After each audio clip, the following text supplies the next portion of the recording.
movie stars. The Beverly Hillbillies.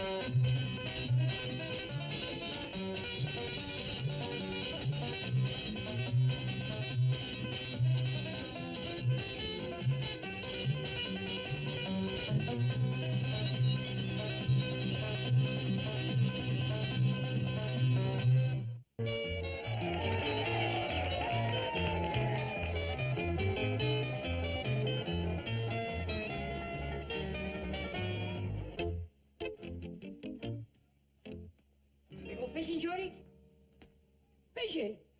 Jeb, there's a fair going on out yonder. Biggest crowd you ever seen. People from everywhere. All kinds of excitement. Music playing. Kids are yelling. Dogs are barking. Balloons are popping.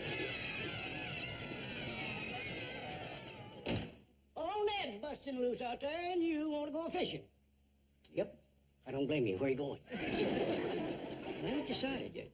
Jim Owens says they're taking some mighty big trout out of Lake Taneycomo. But Harold Lindsley says the bass is biting on Table Rock. Well, Table Rock's a heap closer. Must be a good 12 miles down Taneycomo. It's about ready to commence the cake baking contest. And that cake that Elly made baked is right up in front.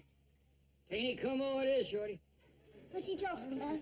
I think he wants to get as far away as he can. Can't but you get into your good duds and get over there and buy that cake that Elly made bake. I don't want that thing. That ain't the idea.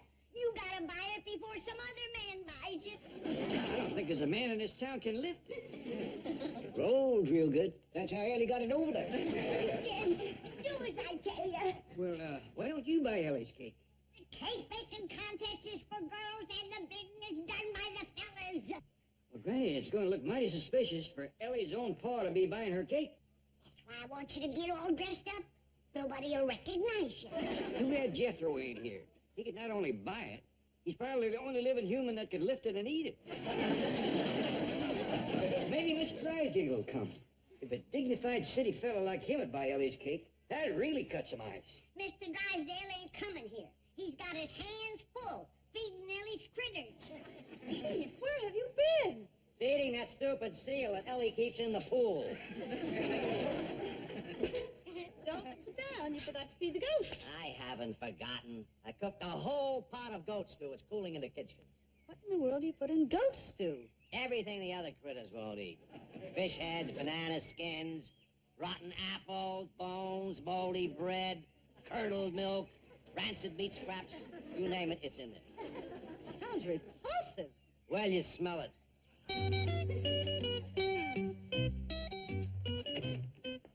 Oh, greetings, Jethro. Howdy, Miss Jane. What happened to the goat stew? I ate it. You ate it? Yep. Mr. Drysdale, I don't want to hurt your feelings, but your cooking is pitiful. That goat stew didn't even taste like goat. Jethro. You could have cooked a pot of garbage and taste as good as that. You know something? This letter from Uncle Jed has got me a mind to go back to Silver Dollar City and join him, Granny, and Elly. But Jethro, don't... They is eating high on the hog, and I'm eating low on the goat. Please, Miss Jane, get me on a plane to Silver Dollar City quick as you can. Uncle Jed said he's having a fair, and that means pretty girls, a cotton candy, and balloons. What now, Chief? I can't very well refuse him. You go with him. Keep an eye on the clampers. Don't let them out of your sight. And above all, don't let Elly May get serious about a fella. Boy, Miss Jane, them folks back in the hills ain't gonna recognize me the way I changed. Really? Yeah, when I left there, I was just a big, dumb old hick. Hard to believe, huh? It fairly boggles the mind. Have them little old country gals eating out of the palm of my hand. They ain't never heard the kind of racist stories that's told in Hollywood. Probably not. Sure wish I knowed one. Well, I'm afraid I can't help you with racy stories, but I do know a rather amusing riddle. Let's hear it. Well, it's not my sister, it's not my brother, yet it's a child of my father and mother.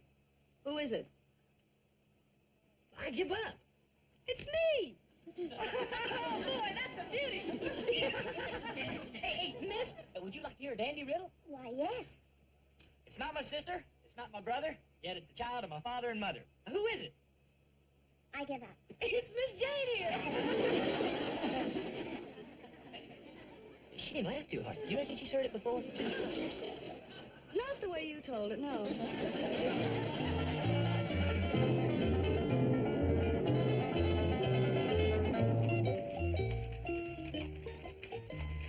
Here we are, Miss Jane. Silver Dollar City Hotel.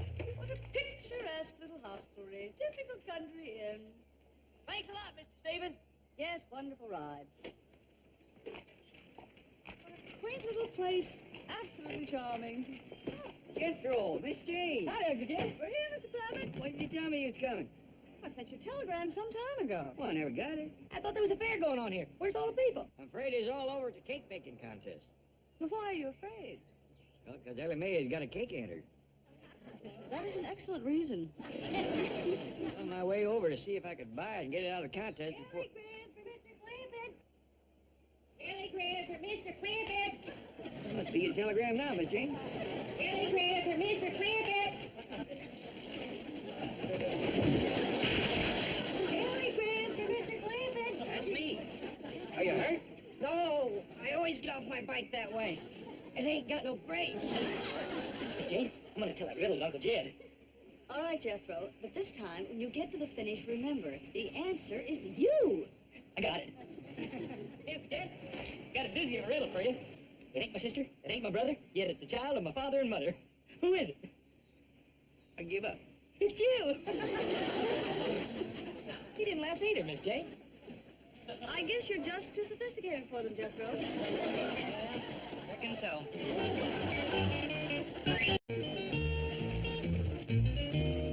And there's the mill. Yep. That's where the folks brings their corn and such to be ground into meal. Would you like to see the inside? Oh, I'd love to.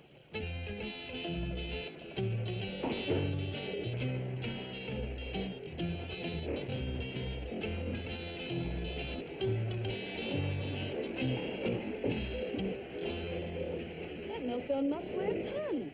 Yes, ma'am, and they's mighty hard to come by, right, Ed? That's the truth.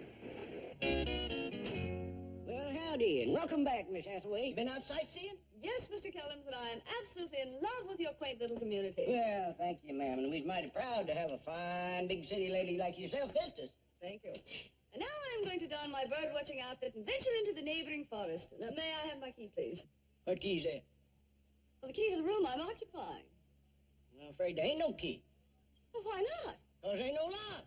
Mr. Kellums, am I to understand that some local lock and bar would be free to enter my room whenever he wished? Now that you mention it, yeah, I reckon he would. Oh, I just love this quaint little community. Oh, howdy, Miss Jane. You want to have some victuals with me? Oh, thank you, Granny, but I'm going to change, and then I'm off to the forest in search of my feathered friends. You know some Indians in these parts? No, Granny, I'm referring to my winged friends, the birds. Oh, yeah. Well, the woods around here is full of them, all colors and sizes. I'm looking forward to a thrilling ornithological adventure. Shorty, have you ever known a person that used as many big words as her? Just one. Don Richardson. He come in here the other day and throwed some words at me that'd weigh out better than 5 pounds apiece. What was they, Shorty? Well, he's talking about this law case, and he said something or other was incompatible overt offense. Them is heavy rascals. Hey, Granny. Sure is good to be eating your victuals again. Jethro will know what them big words means. He's been come through the 6th grade. What word is that? Incompatible overt offense. Ah, that's easy. All you got to do is break them words down to their root meanings. Compat, a bull, overt, offense. What does it mean? Means you come in and pat a bull, and you better get over the fence. What did I tell you, Shorty? He's a great one.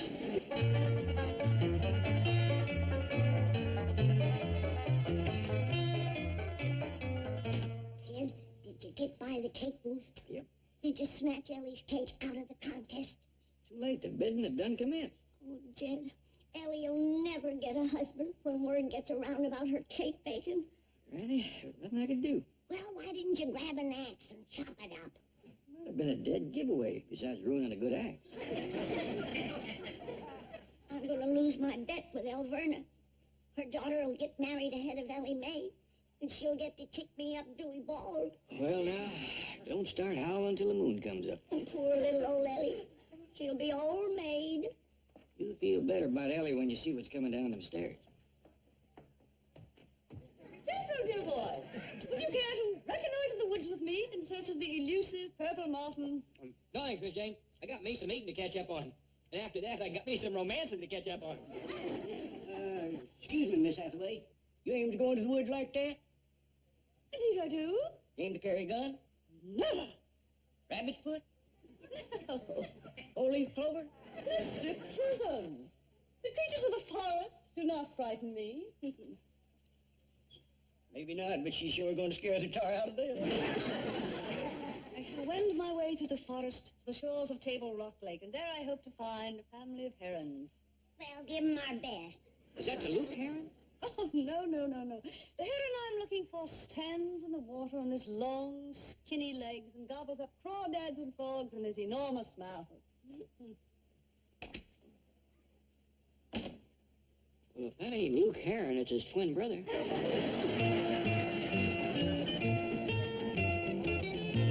Thanks for the ham, Granny. See y'all later. Oh. Oh, wait a minute, Jethro. I need your help, honey boy. What's the matter, Granny? Well, I made a bet with Elverna Bradshaw. And if her daughter Big Mouth gets married ahead of Ellie, Elverna's going to get to kick me clear to the top of Dewey Bald. Why, that's right on the main road where everybody can see it. That's right.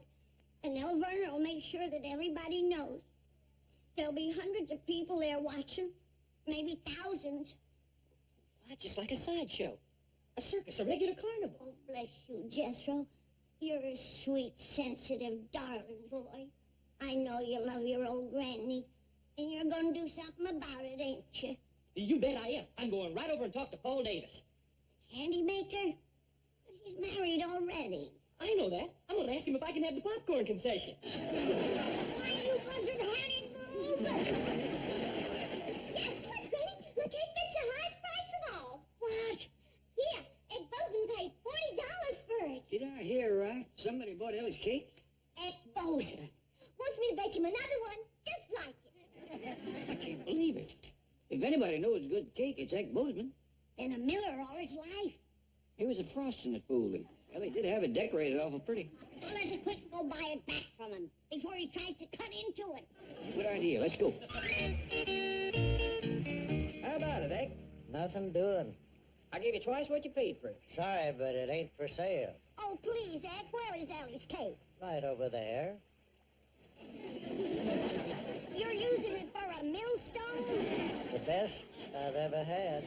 Turn it on, Herb.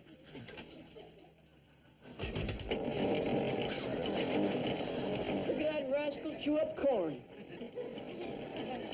But, Jed, this ain't getting Ellie married. Maybe not, but we could always open up a mill.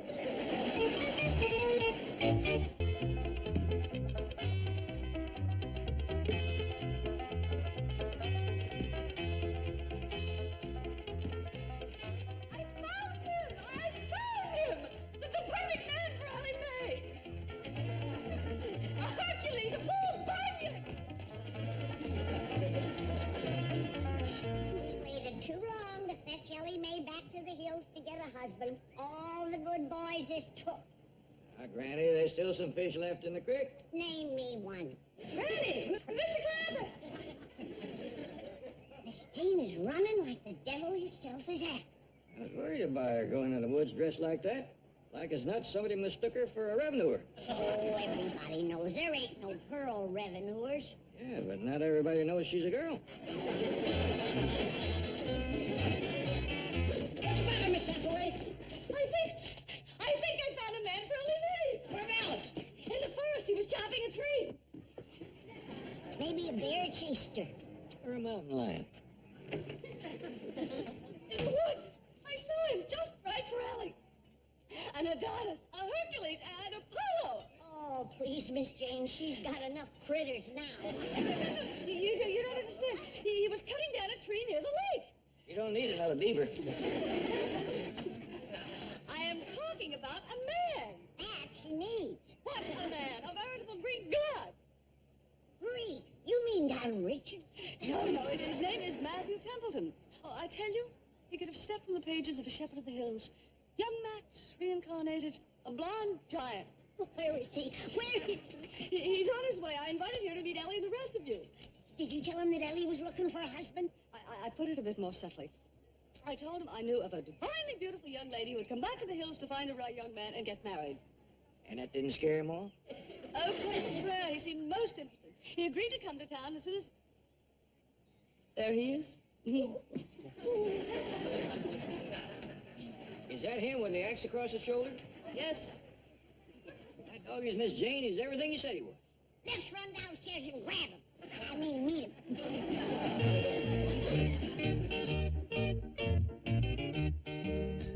Hello? Anybody around? Yeah, Where? right here. Oh, howdy. I'm looking for someone I met in the woods. Mr. Templeton, so good of you to come. Granny, Mr. Clampett, allow me to present Mr. Matthew Templeton. Howdy do, Mr. Templeton. Howdy, ma'am. Pleased to make your acquaintance, young fella. My pleasure, sir. This here is Shorty Kellums. He runs the hotel. Mr. Kellums? Howdy. I don't recollect seeing you around Silver Dollar City before. No, this is my first visit to town. Spend most of the time in the woods, do you? Yes, ma'am. Just about every day but Sunday. I reckon you don't see many pretty girls in the woods. No, indeed. Speaking of pretty girls, here comes Elly May. Hey, look! I didn't finish baking my second cake. Okay, let's get this back in the kitchen. I don't think it's quite ready yet. But Mr. Bowden said he didn't want no frosting on this one. Let's talk about that in the kitchen. Did she say that big thing she was rolling there was a cake? Cake of granite. Yeah. She uses it to cook on. It sounded like she said she was done baking. Oh, she's done bacon and eggs and pancakes. On that big slab of granite? Well, it's the old-fashioned way. It gives things extra flavor. She's a good cook, huh? There ain't nobody can touch that girl's food. Elly, I'd like you to meet Mr. Matthew Templeton. This here's my daughter, Elly May. Well, howdy there. Real pleased to meet you. Pleasure's mine, Miss Clampett. Is she everything I said? Why, she's even more beautiful than you described her. Well, I reckon you two would like to talk and get acquainted. I think that's a very good idea. Well, you can sit on the porch upstairs. If it's all right with Miss Clampett, I'd kind of like to stroll around and see the sights. See, I've never been here before. Well, I'd be right pleased to show you around. Well, thank you. I'd enjoy that. I wouldn't go inside the mill, Elly. Why not, Pa? Well, you wouldn't like to get meal dust over your pretty dress. Oh, well, now you two just take your time and have a nice visit. Will you join us for victuals when you get back? Well, thank you. I'm afraid I'm not dressed much like company. Oh, he looks just fine, don't he, Elly? Yes, ma'am. He sure does. Bless you.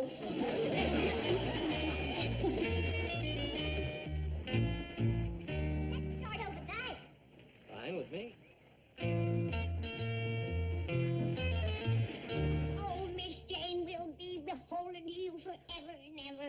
You found the perfect husband for Elly May. I certainly hope so. Oh, he's wonderful. Big, strong, handsome, hard-working hill man. But apparently quite cerebral. Oh, well, you can't have everything. You know something? Anybody that hefts one of these rascals 6 days a week is all man. I'll bet he could even whoop Jethro. More important, he might be able to whoop Elly. Well, I'm off to the forest again. I'm hoping to find myself a yellow-tufted, broad-backed, wood-dwelling pippin. I don't believe I've ever seen one of them pippins. One just walked out with Elly.